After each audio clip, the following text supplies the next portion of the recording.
સોમાય નમઃ। મિત્રો, આ મંત્રની કદાચ તમને જરૂરિયાત પડી શકે છે, કારણ કે રવિવાર એટલે કે 7 સપ્ટેમ્બરે આ વર્ષનું બીજું અને અંતિમ ચંદ્રગ્રહણ થવા જઈ રહ્યું છે અને આ ચંદ્રગ્રહણનો સમગ્ર ભારત પર શું પ્રભાવ પડી શકે છે તે પ્રશ્ન પર સંદેશ ન્યૂઝની આ વિશેષ રજૂઆત ચંદ્રગ્રહણથી ચેત જોમાં આપ સૌનું સ્વાગત છે અને હું છું આપની સાથે ઝંખના દવે। મિત્રો, આમ તો ચંદ્રગ્રહણ એક ખગોળીય ઘટના છે, પરંતુ હિન્દુ ધર્મમાં ચંદ્રગ્રહણને ખૂબ જ મહત્વપૂર્ણ માનવામાં આવે છે અને આ ચંદ્રગ્રહણ જ્યારે ભારતમાં સંપૂર્ણ રીતે દ્રશ્યમાન થવાનું છે તો તેનો સૂતક કાળ પણ માન્ય રહેશે। તો આ ચંદ્રગ્રહણનો સૂતક કાળ શું રહેશે અને ચંદ્રગ્રહણ દરમિયાન શું કરવું જોઈએ અને કયા કયા કાર્યોને નિષેધ ગણવામાં આવ્યા છે તે બધી જ બાબતો પર ચર્ચા કરીશું અને તેના માટે આપણી સાથે સ્ટુડિયોમાં હાલ ઉપસ્થિત છે ડોક્ટર પ્રીતિબેન દવે કે જેઓ એસ્ટ્રોલોજર છે અને સાથે જ વાસ્તુ કન્સલ્ટન્ટ છે। અન્ય છે આપણી સાથે મોનાલીબેન સોની કે જેઓ જ્યોતિષાચાર્ય છે અને સાથે જ શાસ્ત્રીથી ઉમેશભાઈ જોશી આપણી સાથે જોડાયેલા છે, જેઓ પણ જ્યોતિષાચાર્ય છે અને કર્મકાંડનું પણ વિશેષ જ્ઞાન ધરાવે છે। આપ સૌનું સ્વાગત છે સંદેશ ન્યૂઝમાં। વધુ માહિતી અને વધુ ચર્ચાઓ આપણે કરીશું। ચંદ્રગ્રહણને લઈને અનેક બાબતો પર આપણે એમની સાથે વાત કરીશું, પરંતુ એ પહેલા આપણી સાથે જે અત્યારે શક્તિપીઠ અંબાજી કે જ્યાં ભાદરવી પૂનમનો મેળો ચાલી રહ્યો છે ત્યાંના મહંત ભટ્ટજી આપણી સાથે જોડાયા છે અને તેમનું શું કહેવું છે ચંદ્રગ્રહણને લઈને સૌપ્રથમ એમની પાસેથી આપણે જાણીશું। જી ભટ્ટજી, જણાવશો જે રીતે ચંદ્રગ્રહણ થવા જઈ રહ્યું છે સમગ્ર મંદિરમાં આપ તેને લઈને શું વિશેષ કરશો? આ મંદિરના કપાટ ચંદ્રગ્રહણનો જ્યારે સૂતક લાગે છે ત્યારે બંધ કરવામાં આવે છે, શું કહેવું છે આપનું? ગ્રહણ એક એવો સમય છે જેની અંદર કોઈ બી આપણા ઈષ્ટદેવ હોય એનું ભજન કરવાથી આપણને સહસ્ત્ર ગણું ફળ મળતું હોય છે। ગ્રહણનો સ્પર્શ લાગ્યા પછી આપણે ઘરની અંદર સ્નાન કરી અને જે કંઈ દેવ દેવતાઓ આપણે માનતા હોઈએ એનું સ્મરણ કરવું જોઈએ, જેથી કરીને તે મોક્ષ ગતિએ આપણને લઈ જતું હોય છે। અંબાજી મંદિરની અંદર 12 કલાકને પહેલાં વેદ લાગે એટલા માટે દેવી દેવતાઓનું મંદિરના દ્વાર બંધ કરી દેવામાં આવે છે, જેથી કરીને રાત્રે 12 વાગે ગ્રહણ સ્પર્શ કરવાથી બપોરે 12 વાગે મંદિરના દ્વાર મંગળ કરી દેવામાં આવશે। ત્રણેય ટાઈમની પૂજા સેવા અર્ચના કરી માતાજીને શયનભોગ અને શયનભોગની આરતી કરીને માતાજીને પોઢાડી દેવામાં આવશે। પછી બીજે દિવસે મંગળાની આરતી રાબેતા મુજબ સવારે 8:30 અથવા 7:30 વાગ્યા પછી થશે। તો ચંદ્રગ્રહણને લઈને શું વિશેષતાઓ છે? કઈ બાબતોનો નિષેધ ચંદ્રગ્રહણમાં બતાવવામાં આવ્યો છે? કઈ બાબતોનું ખાસ ધ્યાન રાખવાનું છે? કઈ રાશિ પર તેની કેવી અસર પડી શકે છે? આવા અનેક સવાલો આપણને ચંદ્રગ્રહણને લઈને થતા હોય છે। તો આજે એ જ બધા સવાલોના જવાબ આપણે મેળવવા છે અને આપણી સાથે અત્યારે એસ્ટ્રોલોજર ડોક્ટર પ્રીતિબેન છે। સૌપ્રથમ પ્રીતિબેન, હું આપને પૂછવા માંગુ છું, આ વર્ષનું બીજું અને અંતિમ ચંદ્રગ્રહણ છે અને તે ભારતભરમાં જ દ્રશ્યમાન થવાનું છે, તો આ ગ્રહણનો સૂતક કાળ શું રહેશે અને આ ગ્રહણને સૌપ્રથમ તો કેવી રીતે લોકો લઈ શકે છે, કઈ બાબતોનું ધ્યાન રાખશે? ચોક્કસ આપણે ઝંખનાબેન એના વિશે માહિતી આપીશું। ચંદ્રગ્રહણ રાતના એમ જોવા જઈએ તો 12 વાગ્યા 9:30થી ચાલુ થશે, 9:18થી અને 1:30 વાગ્યા સુધીનું ગ્રહણ રહેશે, પરંતુ એનો સૂતક કાળ છે એ 9 કલાક પહેલાં લાગી જશે, જેને વેદ કહેવામાં આવે છે। એટલે 12 વાગ્યાથી એનો વેદ ચાલુ થઈ જશે, એટલે એનું ખાસ આપણે ધ્યાન રાખવાનું છે। અને ચંદ્રગ્રહણ આપણા ઇન્ડિયામાં ભારતમાં દેખાવાનું છે, દ્રશ્યમાન થવાનું છે, એટલે એનો વેદ આપણે ચોક્કસપણે એનો પાડવો જોઈએ। સૂતક જેને કહેવાય છે, સૂતક આપણે પાડવો જોઈએ। એનું સૂતક પાડવા માટે આપણે 12 વાગ્યાથી જેમ કહેવાય છે કે આપણા ઘરના પણ મંદિરના અત્યારે મહંતજીએ કીધું એમ કે 12 વાગે આપણે મંદિરના દ્વાર બંધ કરી દેવા જોઈએ, દ્વાર ના હોય તો પડદો પાડી દેવો જોઈએ। પાણી હોય ઘરમાં, જે જમવાનું છે, રસોઈ છે એની ઉપર છે, પછી આપણું અનાજ છે, દૂધ છે, દહીં છે, એ બધું વધારે પ્રમાણમાં હોય તો આપણે એને નાખી નથી દેતા, પણ એની ઉપર એક તુલસીનું પાન છે, કાં તો ધરો છે, ધરોની એક પાંદડી છે, એવી રીતનું કંઈક મૂકી અને આપણે એ વેદથી સૂતકથી એ વસ્તુઓને બચાવી શકીએ છીએ। અને બને એટલું આપણે આપણે આખા દિવસ આટલું લાંબુ સૂતક છે અને લાંબો ચંદ્રગ્રહણ પણ લગભગ 3.5 કલાકનું છે, તો એ સમય દરમિયાન આટલો બધો લાંબો સમય છે અને બીજે દિવસે સવાર સુધી આપણે ભૂખ્યા તરસ્યા ના રહી શકીએ. એટલે આપણે જે પણ પાણી પીવાનું છે, ખોરાક લેવાનો છે, એની ઉપર તુલસીનો પાન કાં તો દરો મૂકી અને પછી આપણે આરોગવું જોઈએ. તો એનાથી સૂતકથી જે પણ આપણને નેગેટિવિટી આવવાની હોય તે ના આવે અને એનો આપણને વેદ ના નડે, એના માટેનું છે. અન્ય પણ કેટલાક સવાલો છે. મોનાલીજી, આપની પાસે આવીશ અને સૌથી પહેલા એક સવાલ એ થાય છે કે 12 રાશિઓ છે, 12 રાશિઓની કઈ કઈ રાશિને કેવી અસર આ ચંદ્રગ્રહણના કારણે થઈ શકે છે? શું ધ્યાન રાખવું જોઈએ, શું કરવું જોઈએ? ચોક્કસથી ઝંખનાબેન, વાત કરીએ 12 રાશિની તો 12 રાશિને આ જે ચંદ્રગ્રહણ છે ને તે સંપૂર્ણ ચંદ્રગ્રહણ છે અને 12 રાશિને તેની અસર જોવા મળશે. ખાસ કરીને સારી અસરમાં પણ આપણે જોઈશું અને ખરાબ અસરમાં પણ જો જોઈશું તો સૌથી વધારે સાચવવા જેવું જે રાશિ માટે હું કહીશ તે રાશિ માટે ચોક્કસ કર્ક રાશિને સાચવવા જેવું છે, તુલા રાશિને, કુંભ રાશિને અને થોડું સિંહ રાશિને. આ 4 રાશિને ખાસ સાચવવાનું છે. ખાસ કરીને સ્વાસ્થ્યની કોઈક સમસ્યાઓનો તેમને સામનો કરવો પડી શકે છે, કોઈકની સાથે મતભેદ કે પછી અચાનક કોઈ પણ આવતી એવી તકલીફનો સામનો કરવો પડી શકે છે. તો તે માટે તેમણે થોડું ધીરજથી અને શાંતિથી અને ખાસ કરીને મંત્રોચ્ચાર, મંત્ર જાપ કરીને પણ જો આ ચંદ્રગ્રહણમાં તે આ પ્રકારનો ઉપાય કરશે તો ચોક્કસથી તેમને શાંતિ થશે. હું જો થોડી સારી અસરની વાત કરું તો સારી અસરમાં આપણે જોઈ શકીએ છીએ કે ખાસ કરીને અહીંયા આગળ આપણે મિથુન રાશિ, કન્યા રાશિ જે છે, વૃશ્ચિક રાશિ ને બહુ જ સારો લાભ થતો જોવા મળી રહ્યો છે. કારણ કે જે રીતે ચંદ્રગ્રહણ છે, ચંદ્રગ્રહણમાં જે કેટલોક ચંદ્રની જે પ્રભાવ છે તે કેટલાક જ્યારે કુંડળીના ભાવ ઉપર જ્યારે નજર નાખીએ છીએ, જ્યારે 4થા ભાવમાં, 9મા ભાવમાં, 6ઠ્ઠા ભાવમાં કે 11મા ભાવમાં જ્યારે કોઈ રાશિ આવતી હોય છે ત્યારે ચંદ્રનો પ્રભાવ તેને ખૂબ જ લાભ પણ આપીને જાય છે. તો ચોક્કસથી તે લોકોને ધન પ્રાપ્તિ થઈ શકે છે, કોઈ સારા સમાચાર મળી શકે છે, કોઈ પણ સારો એવો યોગ ને કારણે તે લોકોનામાં પ્રસન્નતા જોવા મળશે આ સમયગાળામાં. જી, ચોક્કસથી. એટલે ઘણી બધી વખત આપણે સાંભળ્યું હશે. આ તો જ્યારે મોનાલીબેને કીધું એટલે કદાચ હું એમની વાત સાથે સંમત છું અને એટલા માટે જ કહી રહી છું કે ઘણા બધા લોકોના મોઢે આપણે એવું સાંભળતા હોઈએ છીએ કે ભાઈ મારે તો કુંડળીમાં 7.5 ચાલે છે અને એક માનસિકતા પ્રીતિબેન બંધાઈ જાય છે કે ભાઈ 7.5 હોય એટલે તમારું ખરાબ જ થાય. પણ એવું જરાય જરૂરી નથી હોતું. એ કર્મ ઉપર છે. તમારા જો કર્મ સારા છે તો 7.5નું ફળ શુભ પણ મળી શકે છે. અને જેમ તમે કહ્યું એ રીતે કે તમારી જે રાશિ છે એનો ચંદ્ર સાથે શું સંબંધ છે, એ પણ બહુ વિશેષ એની પર ધ્યાન આપતા હોય છે. ચોક્કસથી આપણે આગળ વધીએ. ઉમેશભાઈ આપણી સાથે છે.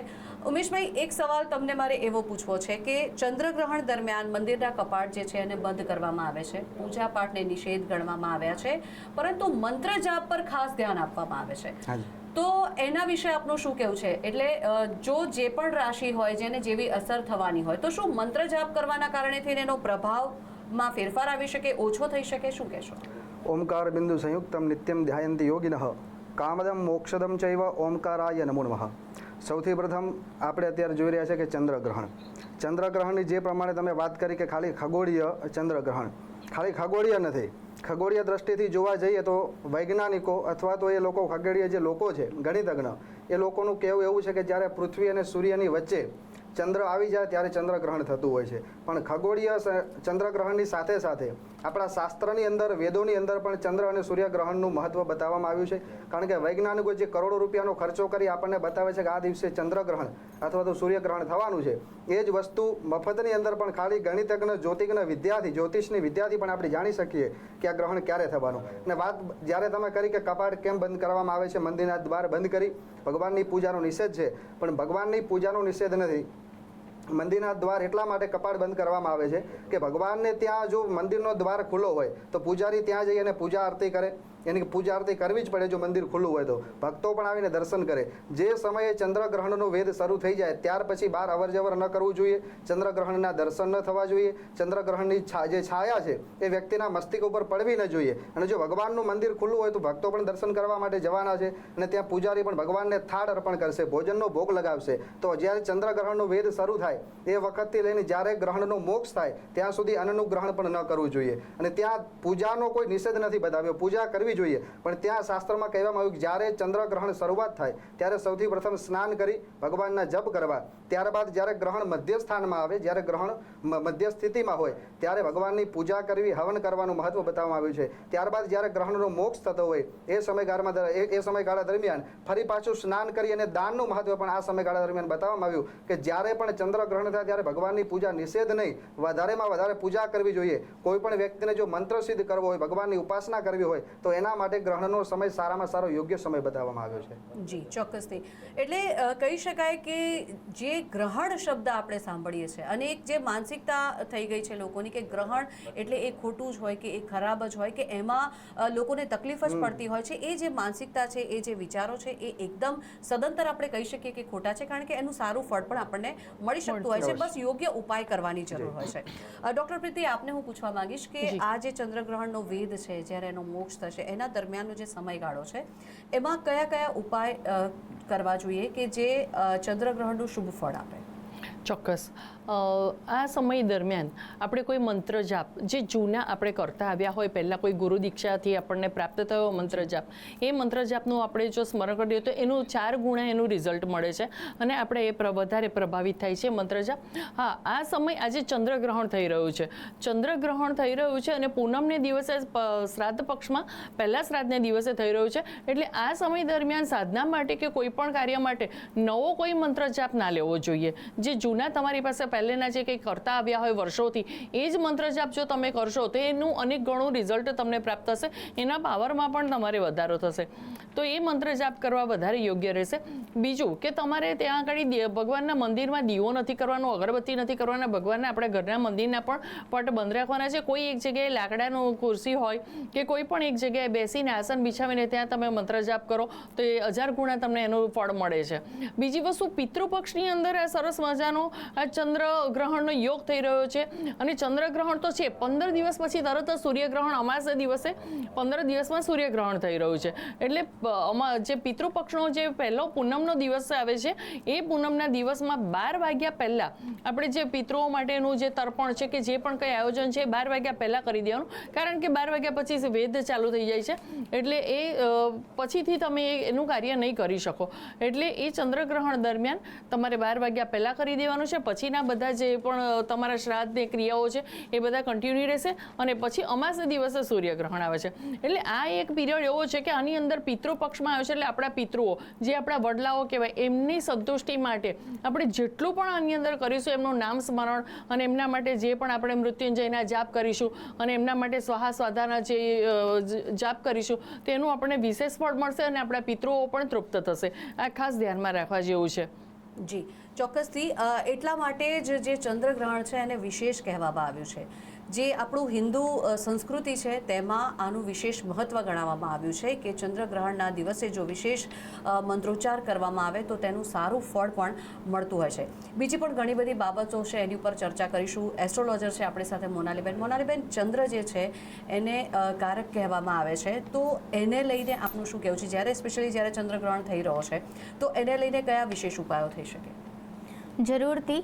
ચંદ્ર છે ને મનનો કારક ગણવામાં આવ્યો છે, જે આપણી ભાવનાઓ સાથે જોડાયેલું છે. તો ચંદ્ર જ્યારે આવી રીતે ચંદ્રગ્રહણનો જ્યારે યોગ બની રહ્યો હોય છે ત્યારે માનસિક સ્થિતિ થોડી નબળી પડે, દરેક વ્યક્તિના થોડા ડરનો માહોલ રહે કે પછી કોઈક ને કોઈક એવા નેગેટિવ વિચારો વ્યક્તિના મનમાં આવે, કારણ કે ચંદ્ર જે છે જેમાં આપણે પૂનમના દિવસ અને અમાસના દિવસો જે ચંદ્રની 16 કળાઓ છે તેને આપણે જો એમાં રૂપાંતર કરીએ છીએ તો દેખીતી વસ્તુ છે કે ચંદ્ર 15 દિવસ એની કળામાં ઉગતો હોય છે, 15 દિવસ જે છે તે ઢળતો હોય છે.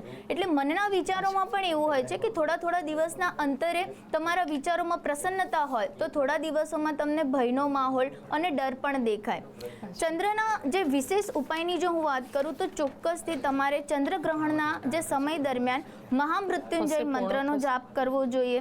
સાથે સાથે ઓમ સોમ સોમાય નમઃ ચંદ્રદેવનો જે આ મંત્ર છે તેની 11,000 વાર પણ જો તમે માળા કરો છો તો પણ તમારો જે ચંદ્રનો જે પ્રભાવ છે, જે ચંદ્રગ્રહણના કારણે દૂષિત થાય છે તે પ્રભાવમાં પણ તમને ખૂબ જ રાહત જોવા મળશે. સાથે સાથે જો હું ખાસ કરીને કહું તો આ ચંદ્રગ્રહણ દરમિયાન જેની માનસિક સ્થિતિ ખૂબ જ નબળી છે અથવા તો જે ગર્ભવતી સ્ત્રીઓ છે તેમણે પણ ખાસ કરીને ધ્યાન રાખવું જોઈએ, કારણ કે આ ચંદ્રગ્રહણ દરમિયાન જે દૂષિત જે વાતાવરણ જે થોડું દૂષિત થાય છે તેના જે પ્રભાવ છે તે ખાસ કરીને ગર્ભવતી સ્ત્રીઓ ઉપર ના પડે. ખાસ કરીને જેમનો સ્વાસ્થ્ય સંબંધિત વારંવાર તેમને તકલીફ થતી હોય અથવા તો તે લોકો સ્વાસ્થ્યની રીતે હેરાન થતા હોય તે લોકોએ પણ ખૂબ જ સાચવવા જેવું છે. અને ખાસ કરીને આ મંત્ર જે મેં કીધું ઓમ સોમ સોમાય નમઃ, તે મંત્ર પણ જો ઉચ્ચારણ કરે છે તો પણ તેમને વિશેષ લાભ થશે. ચોક્કસથી આ જ મંત્રથી શરૂઆત કરી હતી આપણે જ્યારે આ શોની શરૂઆત કરી હતી. મેં કહ્યું હતું કે કદાચ એની જરૂરિયાત પડી શકે છે. મોનાલીબેન, હું ફરી તમને આ જ પ્રશ્ન પર આવવા માંગુ છું અને હું પૂછવા માંગુ છું કે જે રીતે આપે કહ્યું કે સૌભાગ્યવતી સ્ત્રીઓ જે હોય છે એમને કદાચ કોઈ આની નેગેટિવ ઇફેક્ટ એમની પર ના આવે. એક પ્રશ્ન એવો થાય છે કે જ્યારે આ જે ચંદ્રગ્રહણ છે એનો વેદ જે છે તે બપોરે 12 વાગ્યાથી શરૂ થઈ જાય છે, એનો મોક્ષ જે છે એમાં ઘણો બધો સમય લાગવાનો છે. તો આટલા લાંબા સમય સુધી કોઈ સગર્ભા સ્ત્રીને ભૂખ્યા રહેવું એ કદાચ શક્ય નથી. તો કદાચ એમને જો કશું લેવું હોય તો એના માટે શું થઈ શકે અથવા કયો ઉપાય એ કરી શકે? ચોક્કસથી બહુ જ સરસ પ્રશ્ન તમે પૂછ્યો છે. ઉદ્ભવશે કે સગર્ભા સ્ત્રીઓ છે, નાના બાળકો છે, એ લોકોને આપણે ભૂખ્યા તો ન રાખી શકીએ. અને જે ચંદ્રગ્રહણનો જે સમય છે તે 9 કલાક પહેલાં આપણે એમ કહેવાય કે વેદકાળ શરૂ થઈ જાય, તો અવશ્ય આપણે આ સમયગાળા દરમિયાન કોઈ પણ પ્રકારનું એવું પવિત્ર કામ ન કરીએ, રસોઈ પણ ન કરીએ અને ખાસ કરીને આપણું જે ખોરાક છે તે પવિત્ર રહે તેનું ધ્યાન રાખવું જોઈએ. તેના માટે તમારે જે આ સૂતક કાળ છે, જે વેદકાળ છે, જે 9 કલાક પહેલાં શરૂ થઈ જાય છે, તે સમયગાળા પહેલાં તમારે તે ખાવાનું જે છે થોડુંક તમે બનાવીને રાખી શકો છો અને તેમાં ખાસ કરીને તમે તુલસી અને ડાબ મૂકી દો, જેથી કરીને કોઈ પણ પ્રકારની એવી નકારાત્મક ઉર્જા તે અન્નને ન મળે. અને તે દરમિયાન તમે સગર્ભા સ્ત્રીને થોડું તે અન્ન પણ તે કરી શકે છે, નાના બાળકો પણ તે અન્ન કરી શકે છે, કારણ કે સ્વાસ્થ્ય અને ચંદ્રગ્રહણ બંનેને પણ એકબીજા સાથે ખૂબ જ જોડવામાં આવે છે. કારણ કે ચંદ્ર તે તમને રોગનું કારણ પણ બની શકે છે. જ્યારે કુંડળીમાં તમારો અશુભ ચંદ્રમાં હોય તો વારંવાર તમને કોઈક ને કોઈક રોગ તમારા શરીરમાં થતો હોય છે. તે માટે આ ગ્રહણ દરમિયાન ખાસ તમારે તે ધ્યાન રાખવું જોઈએ.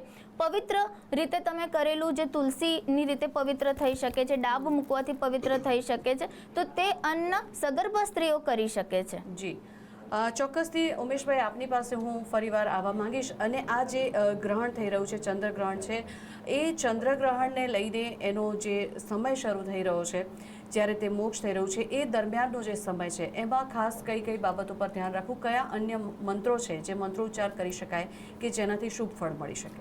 સૌથી પ્રથમ તો જ્યોતિષીય દ્રષ્ટિથી ચંદ્રગ્રહણ એટલે કે ખગોળીય દ્રષ્ટિથી આપણે વાત કરી, પણ જ્યોતિષની અંદર કે જ્યારે રાહુ અને કેતુના સંપર્કની અંદર સૂર્ય અને ચંદ્ર આવે એ સમયગાળા દરમિયાન ગ્રહણ થતા હોય છે. સૂર્ય અને ચંદ્રગ્રહણ જ્યારે રાહુ કેતુના સંપર્કમાં આવવાથી થાય.